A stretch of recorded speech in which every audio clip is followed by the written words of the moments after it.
দীর্ঘ ৯ মাস পাকিস্তানি হানাদার বাহিনীর সাথে যুদ্ধ করে অনেক ত্যাগের বিনিময়ে জীবন বাজি রেখে ছিনিয়ে এনেছিল তাদের কাছ থেকে মুক্তিযোদ্ধারা, যারা শহীদ হয়েছেন, যাদের কথা আমাদের ইতিহাসে স্বর্ণাক্ষর হয়ে লেখা আছে। সালাম, বরকত, রফিক, জব্বার সহ অনেকেই এভাবে জীবন দান করেছেন, জীবন দিয়েছেন, শহীদ হয়েছেন আমাদের দেশের জন্য, কেবলমাত্র দেশের ভাষার জন্য, মাতৃভূমির জন্য এবং বাংলাদেশের জন্য।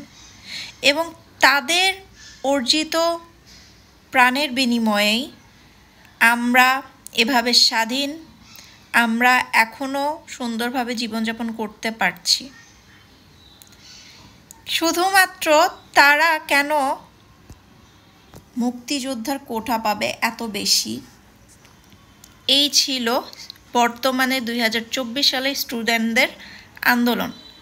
স্টুডেন্টরাও কোটা পেত, কিন্তু তাদের পার্সেন্ট কেন এত কম? যেহেতু স্টুডেন্টরা এত মেধাবী, এত ভালোভাবে পড়াশোনা করছে, কেন তারা কোটা পাবে না?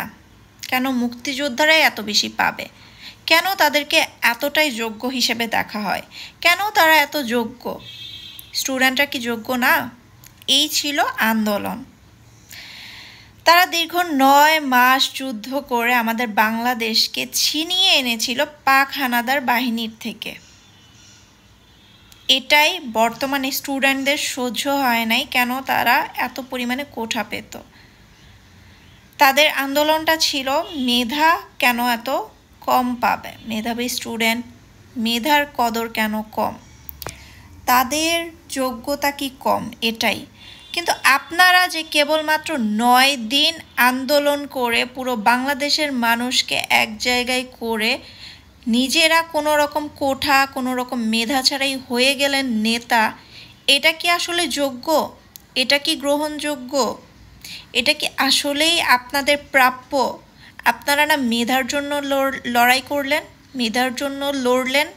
কেন ৯ মাস যুদ্ধ করে তাদেরকে কোটা এত দেওয়া হবে, সেই নিয়ে ছিল আপনাদের বাক বিতর্ক, প্রতিদ্বন্দ্বী। তাহলে কেন আপনারা কোনো মেধার বিনিময়ে রাজনৈতিক এত উপরের দল আপনারা গঠন করে কেন আপনারা হয়ে গেলেন এক একজন নেতা? নেতা হওয়ারই কি মূল লক্ষ্য ছিল আপনাদের? কেন আপনারা তাহলে তো আপনারাই বলেন, আপনারা কি এটা পাওয়ার যোগ্য?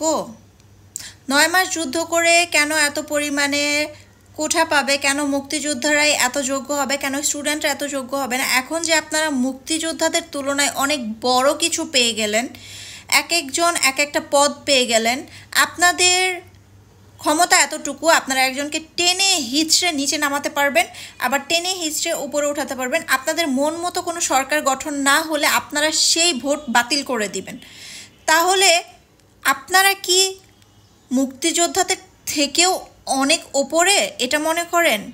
একজনও তো বলেন নাই আমরা কোনো রাজনৈতিক দল পাওয়ার জন্য, কোনো পদ পাওয়ার জন্য আমরা এই লড়াই করিনি। আমরা লড়াই করেছি দেশের জন্য, আমরা লড়াই করেছি দেশের এক একজনের মেধার জন্য।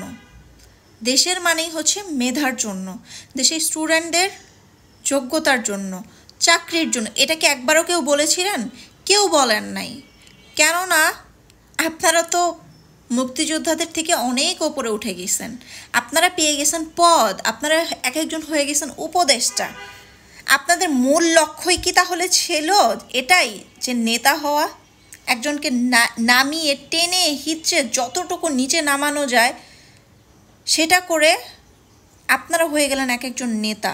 তাহলে কি কোঠা কেবলমাত্রই ছিল একমাত্র নামমাত্র আন্দোলন?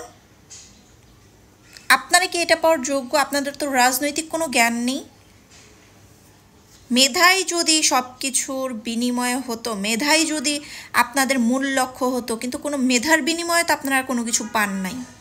আপনারা এক একটা স্টুডেন্ট লড়াই করলেন মেধার জন্য, শিক্ষার জন্য, যোগ্যতার জন্য, চাকরির জন্য, কিন্তু সেই মেধা ছাড়াই আপনারা হয়ে গেলেন বর্তমানের নেতা।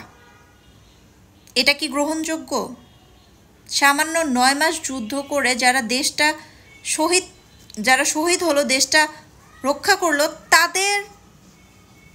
তাদের তুলনায় আপনারা অনেক উপরে উঠে গেছেন। তাদেরকে আপনারা সম্মান করতে পারেন নাই। তারা কেন এত বেশি পাবে, আপনারা কেন পাবেন না? এই ছিল আপনাদের আন্দোলন। কিন্তু দিন শেষে দেখুন আপনারা তাদের থেকেও অনেক উপরে উঠে গেলেন।